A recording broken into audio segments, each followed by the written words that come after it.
Media partner Nagar Sahyadri, associated by Sahyadri publication.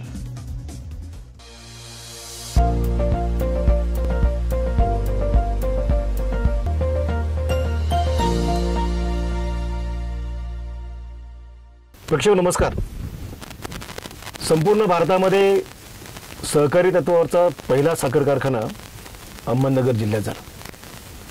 Vikhe Patil कुटुंबाचं त्यासाठीचं योगदान सर्वश्रुत आहे। अशा या साखर कारखान्याची जन्म ज्या नगर जिल्ह्यातून झाला त्या नगर जिल्ह्यामध्ये आता बऱ्या प्रमाणात खाजगी साखर कारखाने सुरू होत आहेत आणि त्या जोडीने काही सहकारी तत्वावरचे साखर कारखाने बंद पडू लागलेले आहेत। पारनेरसारख्या दुष्काळी भागामध्ये सहकारी तत्वावरचा साखर कारखाना सुरू झाला आणि तो बंद पडला। आता तो खाजगी कंपनीला चालवला दिला गेला आहे। असं असताना त्याच तालुक्यामध्ये दुष्काळप्रवण जो भाग आहे ढवळपुरी सारखा परिसर, त्या परिसरामध्ये एक नवीन खाजगी सहकारी साखर कारखाना हा सुरू झाला आहे। या कारखान्याच्या अनुषंगाने आपण या कारखान्याचे अध्यक्ष महेशजी करपे साहेब आपल्यासोबत आहेत। करपे साहेबांचं स्वागत आहे। नमस्कार सर। या कारखान्याचे उपाध्यक्ष अनिलराव मोहिते ह्या नगर जिल्ह्यातले सुपुत्र आहेत। नमस्कार सर। या दोघांच्याकडून आपण या कारखान्याविषयी कृषीनाथ ग्रीन एनर्जी माळकूप या कृषीनाथ ग्रीन एनर्जी कारखान्याच्या बाबत यांच्याकडून आपण माहिती घेणार आहोत। खरं तर हा कारखाना सुरू करण्याच्या पार्श्वभूमीवर या दोघांनीही आणि त्यांच्याबरोबरचे जे सहकारी आहेत 15 जणांची ही सर्व सहकारी मित्र आहेत आणि या सर्वांनी एकत्रित येऊन हा कारखाना सुरू केला आहे। त्याचा चाचणी हंगाम मार्चच्या दरम्यान, मार्च 23च्या दरम्यान झाला आहे आणि आता प्रत्यक्षात हा साखर कारखाना त्याचं क्रशिंग चालू आहे। या कारखान्याच्या अनुषंगाने आपण या दोघांशी संवाद साधणार आहोत। खरं तर अत्यंत प्रतिकूल अशी परिस्थिती त्या ठिकाणी असताना हा साखर कारखाना सुरू करणं हा काही दिवस तरी या संचालक मंडळासाठीचा चेष्टेचा विषय नक्की झाला असेल, परंतु एक मोठं आव्हान या मंडळींनी स्वीकारलं आणि दुष्काळप्रवण सारख्या समजल्या जाणाऱ्या पारनेर तालुक्यात हा साखर कारखाना आज त्या ठिकाणी दिमाखात सुरू। नुसता साखर कारखाना सुरू नाही, साखर उत्पादन करण्याच्या जोडीने इथेनॉलची देखील त्या ठिकाणी निर्मिती होते। को जनरेशन विद्युत निर्मिती देखील त्या ठिकाणी प्रकल्प, तीनही प्रकल्प एकाच वेळेस त्या ठिकाणी सुरू झाले आहेत। निश्चितपणे ही अहमदनगर जिल्ह्यासाठी, पारनेर तालुक्यासाठी खूप मोठी गोष्ट आहे आणि ज्यातून रोजगाराची निर्मिती देखील होणार आहे। या सर्व पार्श्वभूमीवर आपण या दोघांशी आपण संवाद साधणार आहोत। खरं तर हा साखर कारखाना सुरू ज्या नावाने सुरू झालेला आहे त्याच्या आधी ढसाळ म्हणून आरावरीची होते, त्यांनी हे साखर कारखान्याचं नोंदणी त्या ठिकाणी केली होती। याविषयी आधी आपण जाणून घेणार आहोत। खरं तर मोहिते साहेब, तुम्ही या प्रक्रियेमध्ये सर्वात आधी होतात असं सांगितलं जातं। हा साखर कारखाना ढवळपुरी फाट्यावर त्या ठिकाणी माळकूप हद्दीमध्ये सुरू करण्याच्या अनुषंगाने जी काही आधीची प्रक्रिया झाली त्या आधीच्या प्रक्रियेविषयी आम्हाला सांगा। सगळ्यात प्रथम शिवाजीराव तुमचं मी अभिनंदन करतो की एखादा विकासाचा प्रकल्प येत असताना त्याचं स्वागत भूमिपुत्र या नात्याने आपण करतायत, त्याबद्दल सगळ्यात आधी सह्याद्रीला आणि आपल्याला शुभेच्छा देतो, धन्यवाद मानतो। साधारणतः 2017 साली सोपानराव बाळकृष्ण ढसाळ यांनी या संदर्भात माझी पहिल्यांदा भेट घेतली। 2014ला त्यांनी माळकूप या ठिकाणी साखर कारखान्याचं लायसन्स त्यांनी घेतलं होतं। एक साधारणतः 28 एकर क्षेत्र आणि कारखान्याचं लायसन्स त्यांनी मिळवलं। त्यांनी त्यासाठी प्रचंड प्रयत्न केले आणि त्या प्रयत्नातून या कारखान्याची उभारणी व्हावी असं त्यांनी स्वप्न पाहिलं। पण पुढच्या काळात साधारणतः नोटबंदीनंतरच्या काळात आर्थिक सगळीकडेच एक जी अडचण निर्माण झाली, त्या सगळ्या आर्थिक समस्येला फेस करत असताना त्यांनी विनंती केली की हा कारखाना सुरू होणं हे माझं स्वप्न आहे आणि या कारखान्यासाठी तुम्ही मदत करा। आणि मग त्या अनुषंगाने आम्ही या सगळ्या प्रक्रियेत आलो। सुदैवाने या सगळ्या विषयात चर्चा करत असताना मोतीबाग कार्यालयात माझे पूर्वाश्रमीचे मित्र आणि आम्ही एकाच परिवारात असल्यामुळं माझे चांगले स्नेही आमचे चेअरमन साहेब श्री महेशजी करपे यांची माझी भेट झाली मी करपे साहेबांना की असं असं कारखान्याचं लायसन आहे आणि त्या लायसनवर कारखाना सुरू करायसाठीचा प्रयत्न आम्ही बऱ्याच दिवसापासून करतोय. परंतु लायसन कुठल्या नावाने होतं? Sopanrao Balkrishna धसाळ agro private limited या नावाने ते मूळचं लायसन होतं आणि साधारणतः 2014 साली ते लायसन त्यांनी घेतलं होतं आणि 5 वर्षात साखर कारखाना सुरू झाला पाहिजे असे त्याला एक केंद्र सरकारचे निर्देश आहेत आणि त्या अनुषंगाने तो कारखाना तातडीने सुरू व्हावा यासाठी आपण प्रयत्नशील होतो. महेशराव करपे साहेबांच्याबद्दल सांगायचं तर ते 2004 पासून श्रीनाथ मस्कोबा हा जो साखर कारखाना आहे दौंड तालुक्यात पाटेठाण जे गाव आहे तिथं तो कारखाना आहे आणि गेल्या 22 वर्षापासून पुणे जिल्ह्यातला एक अग्रणी साखर कारखाना म्हणून त्याची नावलौकिक आहे, त्याची ओळख आहे. तर त्या कारखान्याचे करपे साहेब हे फाउंडर डायरेक्टर आणि साखर कारखानदारीशी संबंधित असल्यामुळं आम्ही त्यांची भेट घेतली, त्यांना विनंती केली की या अशा अशा प्रकारचं लायसन आहे आणि हा कारखाना सुरू करायचा आहे, तर त्या दृष्टिकोनातून तुमची मदत आम्हाला हवी आहे. आणि या सगळ्या प्रस्तावाला करपे साहेबांनी सुरुवातीलाच अनुकूलता दाखवली. पांडुरंगांना राऊत जे श्रीनाथ मस्कोबाचे संस्थापक चेअरमन आहेत आणि साखर उद्योगातले एक तज्ज्ञ आहेत, त्यांच्याशी या विषयात सुरुवातीला चर्चा केली. अण्णांनी चर्चा केल्यानंतर स्वतः या कारखान्याच्या कार्यस्थळाची पाहणी केली, परिसराची पाहणी केली. पाण्याच्या उपलब्धतेबाबत त्यांना साशंकता होती म्हणून आम्ही सगळे मुळा डॅमवर गेलो. मुळा डॅमवरून पाईपलाईन आणणं हे मोठं आव्हानात्मक काम होतं. 1996ला युती सरकारच्या काळात जीवन प्राधिकरणाने एक 28 गावांची पाणी योजना मंजूर केली, परंतु ती पूर्णत्वास गेलेली नव्हती आणि तिचं ते स्ट्रक्चर पडलेलं दिसत होतं आणि हे चॅलेंज आपल्याला स्वीकारायचं आहे. अण्णांनी आम्हाला सांगितलं की कारखान्याची जागा एकदम चांगली आहे, परंतु पाणी आणणं ही सगळ्यात मोठी आव्हानाची गोष्ट आहे. मग श्रीनाथ मस्कोबा साखर कारखान्याची कृषीची सगळी टीम येऊन सगळ्या भागाचा त्यांनी सर्वे केला. राहुरी तालुका असेल, नेवासा तालुका असेल, श्रीगोंदा तालुका असेल, पारनेर तालुका असेल, नगर तालुका असेल, या सगळ्या भागातून आपल्याला ऊसाची उपलब्धता होईल असा एक निष्कर्षाप्रत आम्ही सगळे आलो.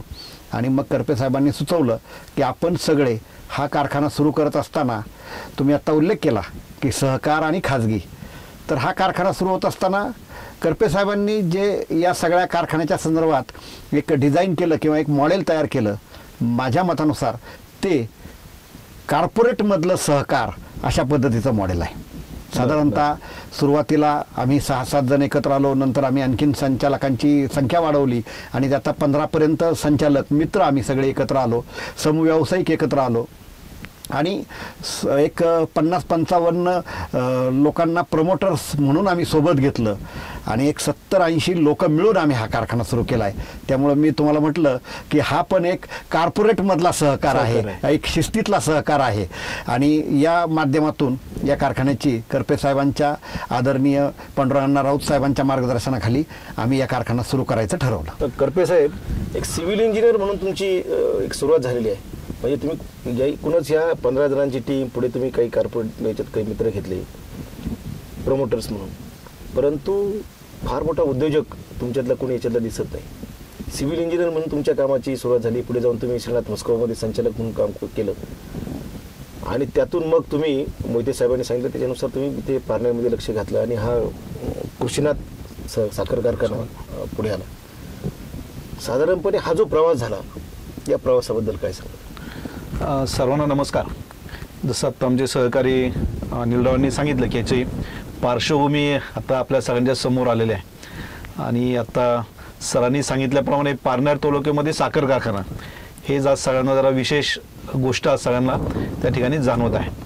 पण हे सर्व करत असताना जो स्वतःचा कन्स्ट्रक्शन व्यवसाय होता, नगर रोडला खराडी, वडगावशेरी, शिक्रापूर या ठिकाणी साईट चालू आहेत आणि त्याचबरोबर पुणे जिल्ह्यातील श्रीनाथ मस्कोबा साखर कारखाना येथे पहिल्यापासून संचालक असल्यामुळं या कारखानदारी संबंधीचं ज्याला खूप सखोल असं नाही पण एक माहिती त्या ठिकाणी होते.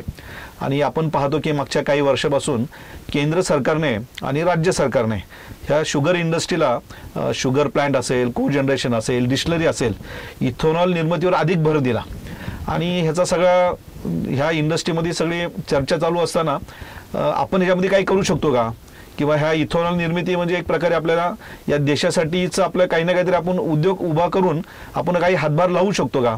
आत्मनिर्भर भारत ही जी काही योजना आता सगळ्या भारतभर चालू आहे त्याच्यामध्ये आपला हातभार लावू शकतो का असा विचार केला आणि आमचा मित्रपरिवार अनिलराव असतील अशा सगळ्यांच्यावर विचार केला. आणि जसं अनिलरावने सांगितलं की माळकूप या ठिकाणी अशा पद्धतीचं लायसन आहे आणि त्या लायसनचा सगळा अभ्यास करून साधारण एक वर्षभर गेलं. सगळ्या एक 3-4 प्रकारचे सर्वे केले. इथं ऊस उपलब्ध होऊ शकेल का, पाण्याची उपलब्धता कशी राहू शकेल, कामगार वर्ग कसा होऊ शकेल, या ठिकाणचे परिसरातले एकूणच 3-4-5 गावांच्या लोकांचा सहभाग त्याच्यामध्ये असणार आहे, त्यांचं आपल्याला कसं मदत होऊ शकेल, सगळ्या अधिकाऱ्यांचा आपल्याला कसा उपयोग होऊ शकेल असा विचार केला. आणि मग आम्ही निर्णय घेतला साधारण करोनाच्या अगोदर 6 महिने की आपण या ठिकाणी जरी आता ही परिस्थिती असली म्हणजे दुष्काळ पारनेर तालुका असा असला तरी बाकी गोष्टी बऱ्याच प्लस होत्या, तर त्याचा विचार करून आम्ही पुढे जायचं त्या ठिकाणी नक्की केलं.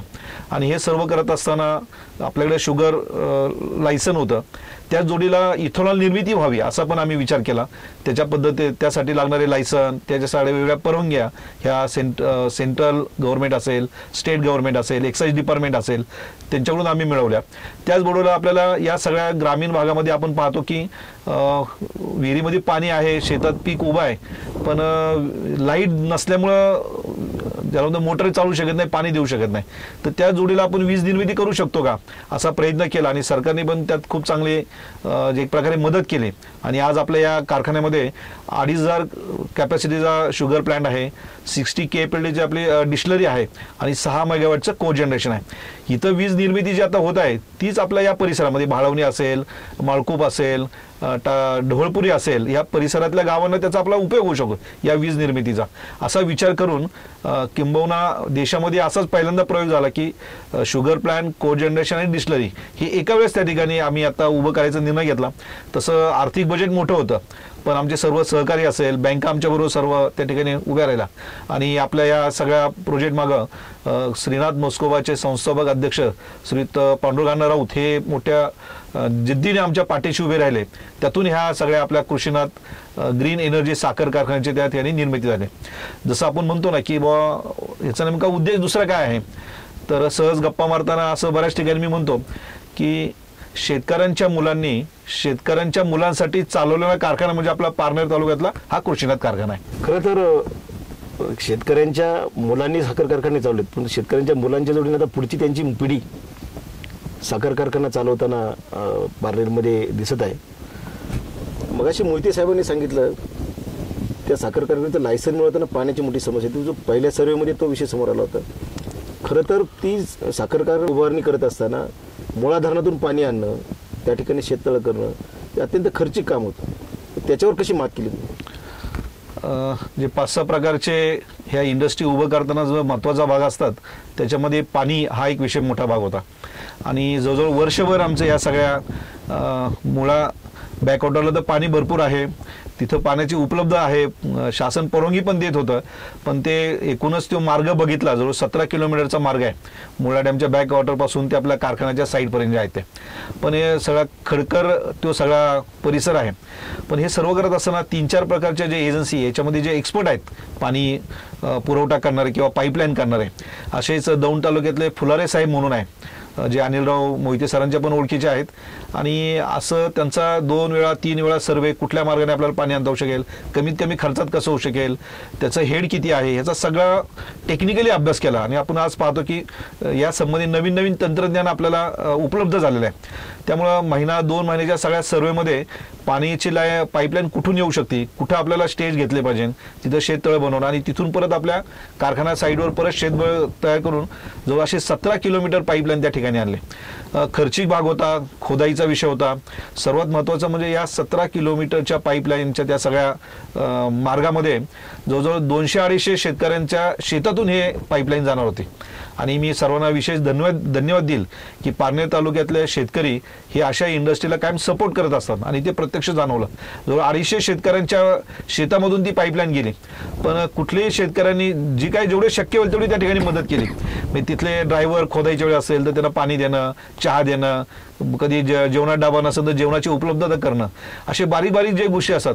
कारण त्यांना जाणवत होतं अशा पद्धतीची इंडस्ट्री आपल्या भागात आली तर कारण शेत जमीन खूप चांगली आहे या सगळ्या परिसरामध्ये. आपल्या शेतामध्ये ऊसाची लागवड होईल, ऊसाला चांगला रेट मिळू शकेल. आपल्या या परिसरामध्ये आपल्या तरुण वर्गाला, तरुण मित्रांना या ठिकाणी रोजगार निर्माण होऊ शकेल, त्यांना नोकरी लागू शकेल, असा विचार या सगळ्या परिसरातल्या शेतकरी बांधवांनी केला आणि खूप चांगलं सहकार्य या पाईपलाईन आणताना त्यांचं सहकार्य लागलं. मी आपल्या या मुलाखतीद्वारे मी त्या सर्वांचं मी मनपूर्वक या ठिकाणी धन्यवाद देतो. हे पाण्याची उपलब्धता झाली, परंतु आज साखर कारखान्याचं प्रत्यक्ष क्रशिंग सुरू आहे, परंतु कारखान्याचा एकही बोर्ड ना त्या रस्त्यावर दिसत ना कारखान्याच्या बाजूला साईटवर दिसत. असं असताना आज तुमचं 2500 मेट्रिक टन क्षमतेचं कारखाना आहे आणि साधारणपणे मला वाटतं 1700-1800 मेट्रिक टन गाळप त्याचं रोज होतं. मार्केटिंग नाही, कुठला बोर्ड नाही. असं असताना देखील शेतकरी तुमच्याकडे ऊस घेऊन येतात, त्याच्या मागचं गुपित काय आहे? सगळ्यात महत्त्वाचं, जसं आता चेअरमन साहेबांनी सांगितलं की ह्या कारखान्याच्या उभारणी करत असतानाच्या आलेल्या अडचणी, परंतु याच दरम्यान आम्ही साधारणतः आमचा जो सगळा ॲग्रिकल्चरचा विभाग आहे, कृषीचा विभाग आहे, संबंधित सगळा आमचा जो अधिकारी आहेत, कर्मचारी आहेत, यांच्या माध्यमातून पूर्ण पारनेर तालुक्यात, श्रीगोंदा तालुक्यात, राहुरी तालुक्यात, नेवासा तालुक्यात वेगवेगळ्या शेतकऱ्यांच्या बैठका घेतल्या, घोगडी बैठका घेतल्या, मेळावे घेतले आणि त्या माध्यमातून आम्ही शेतकऱ्यांना आव्हान केलं.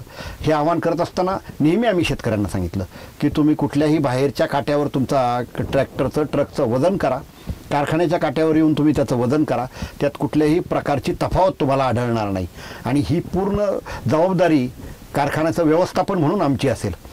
दुसरं एक आव्हान आम्ही शेतकऱ्यांना असं केलं की आम्ही जो भाव सांगू तो भाव आम्ही नक्की देऊ. सुरुवातीला शेतकऱ्यांना आम्ही असं सांगितलं होतं की आपल्याला काटा पेमेंट केलं जाईल. शेतकऱ्यांनी आमच्यावर विश्वास ठेवला. मोठ्या प्रमाणात ऊस शेतकऱ्यांनी, तसं पाहिलं तर यावर्षी साहेब शॉर्ट सीझन आहे, सगळ्या कारखान्यांना मोठ्या प्रमाणात ऊसाची कमतरता आहे. अशा परिस्थितीतही नवीन कारखान्यावर शेतकऱ्यांनी आमच्या आव्हानाला प्रतिसाद देत खूप मोठा विश्वास दाखवला.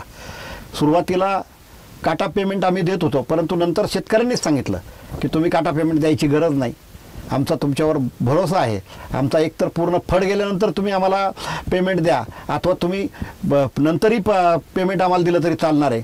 परंतु आम्ही जे शेतकऱ्यांना भावाच्या बाबतीत आश्वासन दिलं होतं तेही पाळलं. कारखान्यातलं व्यवस्थापन एकूण ते जर आपण पाहिलं तर आजही कारखाना, नवीन कारखाना असताना फार स्मूथली चालतो आहे. दुसरी महत्त्वाची गोष्ट, जसं चेअरमन साहेबांनी सांगितलं की इंटिग्रेटेड प्रोजेक्ट आहे हा. एकूण साखर कारखानदारीतला जर ट्रेंड आपण पाहिला तर सुरुवातीला आधी साखर कारखाना उभा राहतो, 4-5 वर्षानंतर कधीतरी सहवीज निर्मिती प्रकल्प सुरू होतो आणि नंतर आसावनी किंवा इथेनॉलचा डिस्लरीचा प्रकल्प सुरू होतो. परंतु आपण इथं एक मोठं धाडस केलं की हे तिन्ही प्रकल्प एकाच वेळेस सुरू केले आणि हे करण्यामागचं जे व्हिजन होतं, जो दृष्टिकोन होता की शेतकऱ्याला आपल्याला न्याय देता आला पाहिजे आणि म्हणून आम्ही पहिल्या वर्षीपासून आपल्या नगर जिल्ह्यातले जे साखर कारखाने आहेत, जास्त दर देणारे शेतकऱ्यांच्या ऊसाला, त्यांच्या तोडीस तोड दर आम्ही देऊ शकलो, त्यांच्या स्पर्धेत आम्ही उतरू शकलो आणि ह्या सगळ्याचं श्रेय आमच्या सगळे जे डायरेक्टर बोर्ड आहे त्यांच्या व्हिजनला, त्यांच्या दृष्टिकोनाला आहे आणि त्यामुळं शेतकऱ्यांनी आम्हाला मोठा प्रतिसाद दिला. मी तुम्हाला म्हटलं तसं साहेब की यावर्षी दुर्दैवाने पाऊस कमी पडला आणि तशा अर्थाने यावर्षी ऊसाचं उत्पादन एक्सेस नाही आहे.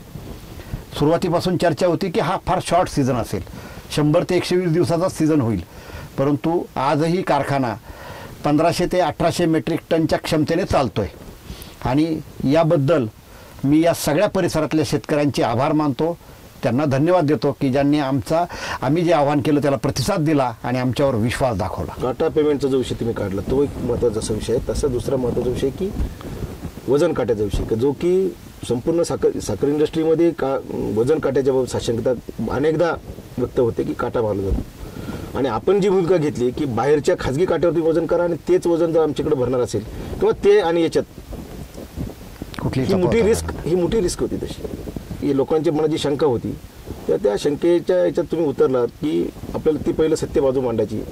कदाचित जे क्रशिंग वाढलं आहे, शेतकऱ्यांचा विश्वास वाढला आहे, कदाचित ही एक भूमिका त्याच्या मागची असू शकेल की लोकांना तुमच्याबद्दलचा जो विश्वास वाढलेला आहे. खरं तर करपे साहेब, मोहिते साहेबांनी मगाशी सांगितलं तसं त्याप्रमाणे, आणि जी साखर इंडस्ट्रीमध्ये एकाच वेळेस 3 प्रकल्प कुठे झालेले नाहीत. बरोबर आहे. म्हणजे झाले ते टप्प्याटप्प्याने झाले. आणि हे एकाच शुगर निर्मिती असेल, इथेनॉल निर्मिती असेल, वीज निर्मिती असेल, हे 3ही प्रकल्प एकाच वेळेस सुरू करताना हा जो आर्थिक भार आलेला आहे, खूप मोठं आव्हान तसं होतं. म्हणजे कदाचित क्रशिंगला ऊस मिळाला नसता तर पुढचे दोन्ही प्रकल्प हे फेल गेले असते. हे एवढी मोठी रिस्क घेतली आपण. साधारणपणे आता काय वाटतंय? आता क्रशिंग चांगलं चाललेलं आहे, सुरुवातीच्या काळात काय मनात होतं आणि आता काय वाटतं? जेव्हा हा कारखाना उभारणीचा विषय आला तर जसं 5-6 गोष्टीचा आपण माहिती होती, त्याच्यामध्ये एक भाग असतो की आर्थिक उभारणी जी आहे ते, ह्या सगळ्या विषयामध्ये एकूण आपल्या या प्रोजेक्टचा एक डिटेल प्रोजेक्ट रिपोर्ट असा एक तयार केला. व साखर कारखाना उभा केला तर त्याला किती आपल्याला बजेट लावू शकेल, त्याबरोबर को जनरेशन केलं तर किती होऊ शकेल आणि डिस्लरी किती होऊ शकेल, असा वेगवेगळे प्रोजेक्ट्स समोर मांडले. आणि जर तिन्ही एकत्र आपण केलं तर काय होऊ शकेल. आणि जे आमची आर्थिक कमिटी आहे, आर्थिक टीम आहे, त्यांनी वेगवेगळ्या प्रकारचे त्याच्यावर अभ्यास केला की बुवा वेगवेगळे केलं तर काय होऊ शकेल आणि एकत्र केलं तर काय होऊ शकेल. जसं आता मोहिते साहेब म्हणले की ह्या इंडस्ट्री चालवायची असेल, शेतकऱ्यांना वेळेत पेमेंट द्यायचं असेल, सर्व कर्मचारी बंधूंना वेळेवर पेमेंट करायचं असेल, तर हे तिन्ही प्रकल्प एका वेळेस चालू होणं खूप आवश्यक आहे. कारण एकावर एक डिपेंड आहे. म्हणजे शुगर प्लांट आहे तर त्याला टर्बाईन बसवलं तर को जनरेशन तयार होतं, बॉयलर असेल तर आपली डिस्टिलरी चालू शकते.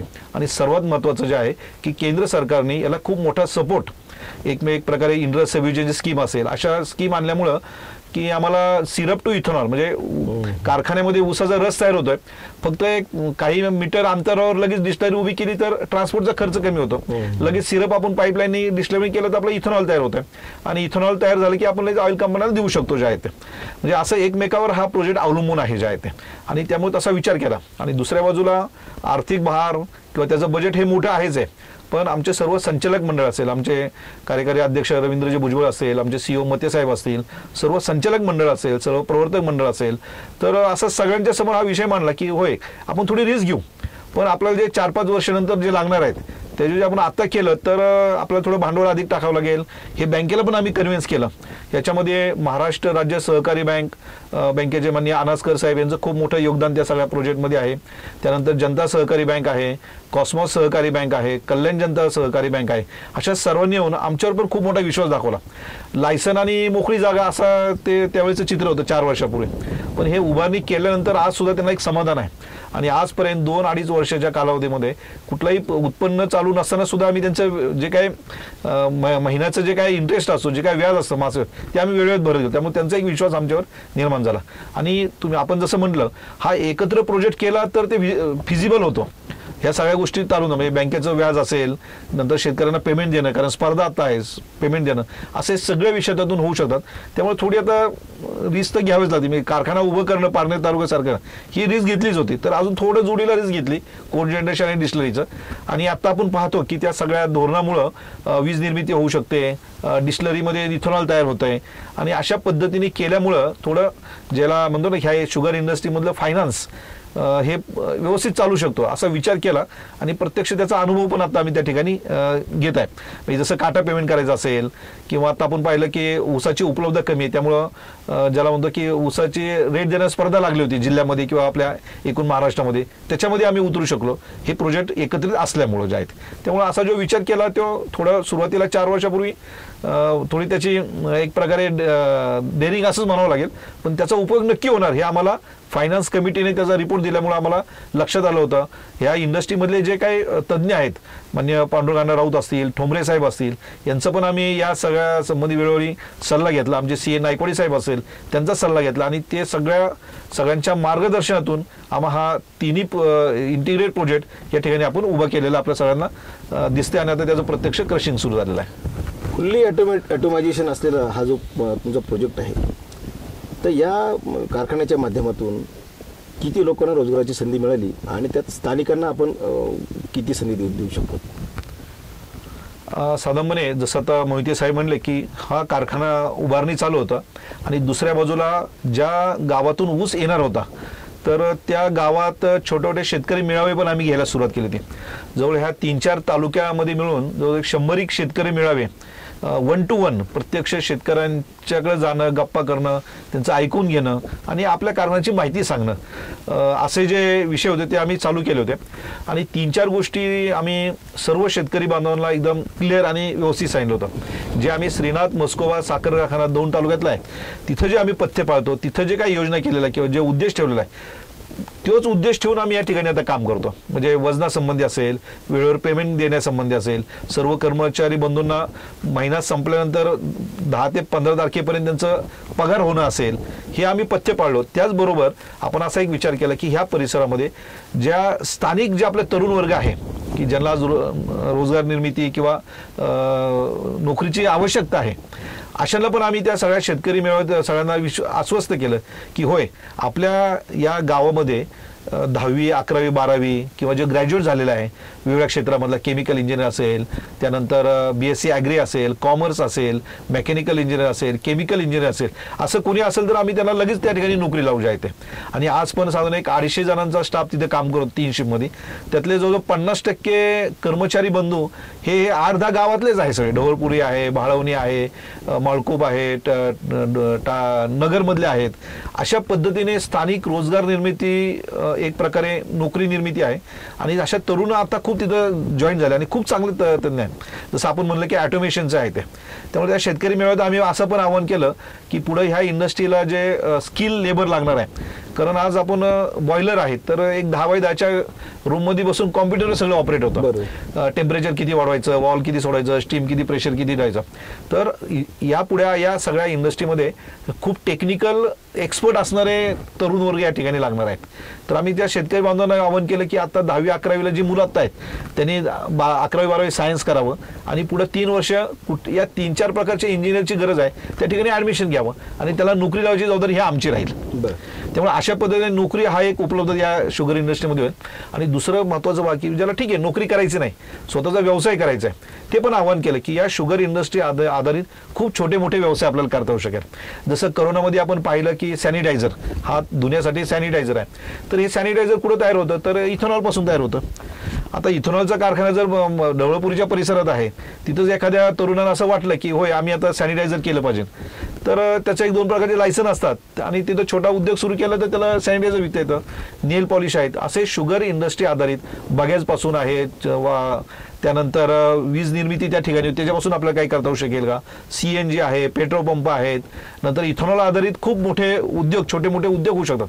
ज्या तरुणांना नोकरी करायची नाही, ज्यांना व्यवसाय करायचा आहे, त्यांना पण असं म्हटलं त्या संबंधी आम्ही सपोर्ट सगळं तयार करायचं आहे. समजा CNG आता आम्ही 2 आगामी योजनेमध्ये 3 वर्षामध्ये CNG प्लॅन टाकायचं आहे त्या ठिकाणी टाकणार आहे. तर जसं आपल्या देशाचे पंतप्रधान असेल किंवा माननीय नितीनजी गडकरी साहेब काय म्हणतात की आपली इथं साखर तयार होती तर तुम्ही तिथली साखर स्थानिक बाजारपेठ तिथं विका तुम्ही, तर तिथले जे काही 2 रुपये 3 रुपये मिळत ते तुम्हाला मिळू शकेल. स्थानिक ठिकाणी पेट्रोल पंपच, इथेनॉलचे पेट्रोल पंप उभे करा, CNGचे पेट्रोल पंप उभे करा. ह्या शुगर इंडस्ट्री आधारित असे व्यवसाय पण आपल्याला करता येऊ शकेल. त्यामुळे परिसरातल्या तरुणांना नोकरीची उपलब्धता पण त्या ठिकाणी होऊ शकेल आणि स्वतःचा व्यवसाय करायचा असेल असं सुद्धा मार्गदर्शन आम्ही करू शकतो किंवा त्याचा आपल्याला नक्की उपयोग होऊ शकतो. रोजगाराच्या बाबतीत एक मुद्दा यात मला सुचवासा वाटतो की साखर कारखानदारी हा असा विषय आहे. आता जसं करपे साहेबांनी सांगितलं की 250 लोकांना थेट रोजगार कायमस्वरूपी मिळाला आणि जवळजवळ एक 500 ते 600 लोकांना हंगामी रोजगार या साखर कारखानदारीमुळे उपलब्ध झाला आहे. त्याचबरोबर आत्ता आपण पाहत असाल की साधारणतः ढवळपुरी फाटा असेल, भाळवणी असेल, तिथे पण एक प्रकारचं व्यावसायिकात चैतन्य निर्माण झाले आणि पुढच्या काळात हमखास एक मोठं हब त्या परिसरात होईल आणि छोटे छोटे व्यवसाय या अनुषंगाने तिथं सुरू होतील. आत्ताच आपण पाहिलं की 2 आणखीन छोटे उद्योग तिथं बाजूला आलेत. भविष्यातली नगर MIDCची एक एक्सपांडेड MIDC खाजगी कारखान्यांची एक मालिका तिथं तयार होईल आणि त्या माध्यमातून त्या सगळ्या परिसराचा कायापालट होणार आहे. आणि पारनेर तालुक्यातील जो सगळा विहीर बागायत करणारा शेतकरी आहे याची अडचण मोठी कोणती होती तर जुना काळ असा आहे की आज पण लोक सांगतात की माळकूप शिवारात साधारणतः प्रवरा साखर कारखान्याच्या 10 ते 12 टोळ्या असायच्या. एवढ्या मोठ्या प्रमाणात ऊस होता जुन्या काळात. पण पुढच्या काळात आपल्याला सगळ्यांना माहिती आहे की कारखाने बंद झाले, गेटकेनचे काही प्रश्न निर्माण झाले आणि हा उत्पादक शेतकरी ऊसाच्या शेतीकडनं दुसरीकडं डायव्हर्ट झाला, वळाला. परंतु आता या कारखान्यामुळं, कृष्णात साखर कारखान्यामुळं या लोकांना परत एकदा एक मोठी संधी निर्माण झाली आहे आणि मला खात्री आहे की पुढच्या 2 ते 4 वर्षात सगळ्या पारनेर तालुक्यातल्या गावात आपल्याला मोठ्या प्रमाणात ऊस शेती केलेली दिसेल. त्यांना एक शाश्वत त्या ऊस घेऊन जाणारा कारखाना त्यांचा हक्काचा त्या परिसरात निर्माण झाला आहे आणि या कारखान्यामुळे शेतकऱ्याच्या जीवनमानात एक मोठा बदल पुढच्या काळात आपल्याला पाहायला मिळेल. कारण आज आपण ज्यावेळेस शेतीविषयाशी बोलतो त्यावेळेस ऊसासारखी किफायतशीर शेती दुसरी नाही आहे. हजारो कोटीच्या गुंतवणुकीचा दुसरा एखादा उद्योग येणं आणि एखादा कृषीपूरक उद्योग तयार होणं यात फार मोठा फरक आहे. म्हणजे आजूबाजूच्या एक 30-40 गावातील शेतकऱ्यांच्यात मोठं ट्रान्सफॉर्मेशन या सगळ्या कारखानदारीमुळे होणार आहे पुढच्या काळात आणि या सगळ्याचा फायदा त्या सगळ्या परिसरातील व्यवसायाला, व्यावसायिकांना आणि त्या परिसरातील सगळ्या जनतेला होणार आहे. हे रोजगार जसा मिळणार आहे तसंच आजूबाजूचे उद्योजक, छोटे मोठे जे उद्योजक आपोआप त्या ठिकाणी तयार होतील. परंतु त्याहीपेक्षा आपण माशी उल्लेख केल्याप्रमाणे की त्या ठिकाणी कोजनरेशनचा प्रोजेक्ट आपण केलेला आहे. आता कोजनरेशन सुरू झालेलं आहे तुमचं, तर त्याच्या अनुषंगाने तुम्हाला आता MSCB कडून किंवा परिसरातील शेतकरी सांगत असतील पहिलं लोड शेडिंग किती होतं, आता लोड शेडिंग किती आलेलं आहे, त्याचा काय फीडबॅक आहे तुमच्याकडे? साधारण हा प्रोजेक्ट करताना कोजनरेशन करावं, वीज निर्मिती करावं असा पण एक विषय झाला आणि आज 6 मेगावॅटचं कोजनरेशन त्याचं काम एक अंतिम टप्प्यात आलेलं आहे. पण पूर्वी आमचा जो श्रीनाथ मस्कोवा साखर कारखाना आहे तिथं 10 मेगावॅट आम्ही कोजनरेशन हे MSCBला देतो आणि तिथल्या धर्तीवर आपण इथे त्याच धर्तीवर आपण इथं तो कोजनरेशन प्लांट या ठिकाणी उभा केला आहे. भाळवणी सबस्टेशनला आपण हे 33 kVची लाईन त्या ठिकाणी आता जोडण्याचं काम शेवटच्या टप्प्यात आता आलेलं आहे आणि तसं झाल्यामुळे काय होईल की भाळवणी, ढवळपुरी, माळकूप, काळकूप अशा या परिसरामध्ये जे लोड शेडिंग होत असतं तर असे 6 मेगावॅट जर सप्लाय झालं तर तिथलं लोड शेडिंग कमी होऊन जाईल.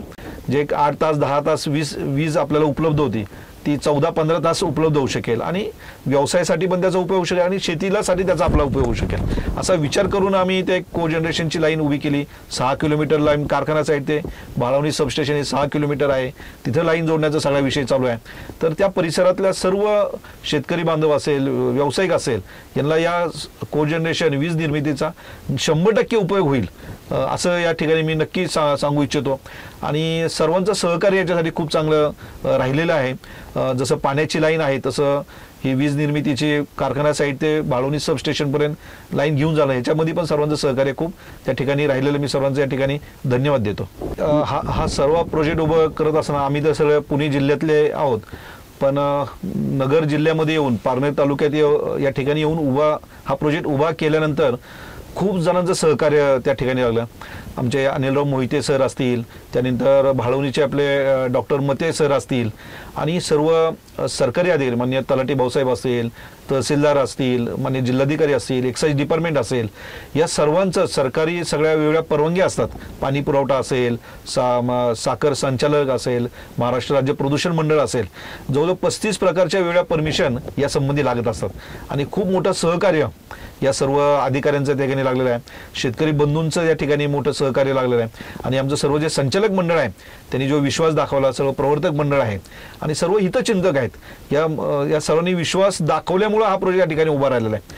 आणि मी सर्वांना या ठिकाणी निमित्ताने आव्हान करतो की असे जे शुगर इंडस्ट्री उभं करण्यासाठी अशा पद्धतीने जर काही तरुण एकत्र आले, आज आम्ही पाहिलं तर 10वी पासूनचे काही मित्र एकत्र आहोत याच्यामध्ये आणि अशा तरुणांनी एकत्र आलं तर महाराष्ट्रीयन लोक सुद्धा अशा पद्धतीचा एक मोठा प्रोजेक्ट हा अशा ठिकाणी उभा करू शकतात आणि येणाऱ्या तरुण पिढीने सुद्धा अशा पद्धतीचा प्रयत्न केलं आणि खूप मोठी संधी वेगवेगळ्या क्षेत्रामध्ये आहेत, त्याचा जरूर तरुणांनी उपयोग करून घ्यावा, त्याचा अभ्यास करावा.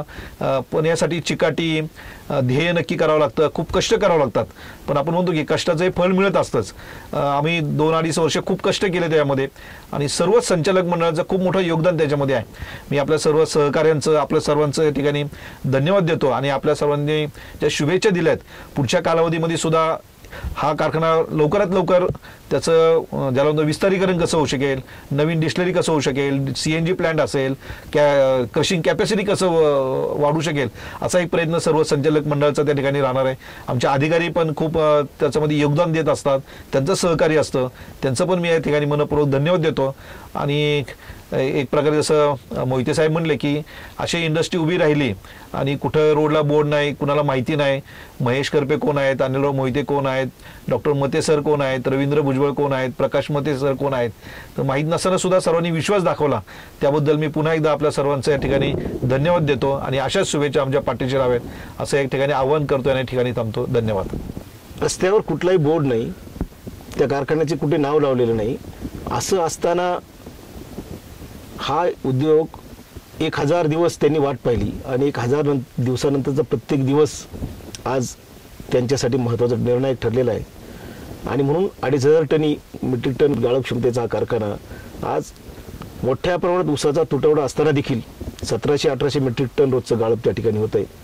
आणि निश्चितपणे हे संचालक मंडळ प्रामुख्याने चेअरमन करपे साहेब असतील, व्हाईस चेअरमन आपल्या जिल्ह्याचे सुपुत्र अनिलराव मोहिते असतील आणि त्यांचं एकूणच सर्व संचालक मंडळ आणि त्यांना पाठबळ देणारी सर्व त्या परिसरातील गावातील पदाधिकारी, ग्रामस्थ यांनी दाखवलेला विश्वास आणि त्याच्यातून जिल्हाभरात या कारखान्याचं झालेलं नाव आणि त्यासाठी या सर्वांनी घेतलेली मेहनत निश्चित कौतुकास्पद आहे.